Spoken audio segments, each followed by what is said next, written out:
या मंचावर म्हणजे माझ्या समोर एक फूल आहे.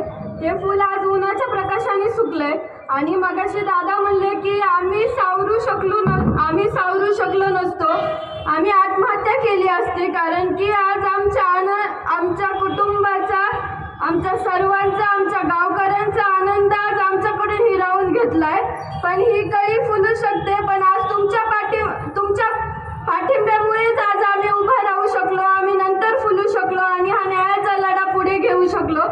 आणि आपल्याला न्याय हा मिळवायचा आहे, त्यासाठी तुम्ही मानवतेच्या नात्याने किंवा सर्वांनी एकत्र येऊन आमच्या कुटुंबाच्या पाठीमागे राहिलात. मी तुमच्याकडे एकच विनंती करते की तसेच तुम्ही आमच्या कुटुंबाच्या पाठीमागे राहा आणि तुम्ही सर्वांनी आम्हाला खूप सहकार्य केले, असं सहकार्य करा. आम्ही ज्यावेळेस रस्त्याने चालतो त्यावेळेस आम्हाला धक्काबुक्की होऊ नये म्हणून तुम्ही लोकांना हात जोडून विनंती केली की आम्हाला चलू द्या, त्यासाठी सुद्धा मी तुमचे आभार मानते. आज जसे तुम्ही आमच्या पाठीमागे आहात तसंच कायम राहा. आणि आज आम्हाला फक्त चलताना धक्काबुक्की लागते, आम्ही रस्त्याने नीट चालू शकत नाहीत, तरी पण तुम्ही आम्हाला सहकार्य करतात. पण माझा एक प्रश्न आहे, जे आरोपी असतील किंवा माझ्या वडिलांची हत्या ज्यांनी केली त्यांना मी एक आज प्रश्न विचारते, का तुम्ही माझ्या वडिलांना इतकं छळ करून मारलं?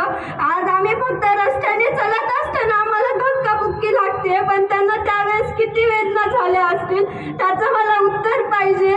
त्यांना तुम्ही इतक्या वेदना करून मारलं. आणि मी स्वतःला खूप भाग्यशाली समजते की मी देशमुख कुटुंबाची मुलगी आहे, माझ्या आईवडिलांची मी लेक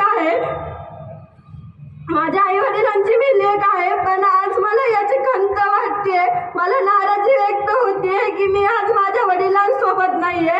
पप्पा, तुम्ही आज जिथे कुठे असताल तिथं जसं तुम्ही आजपर्यंत हसत राहिलात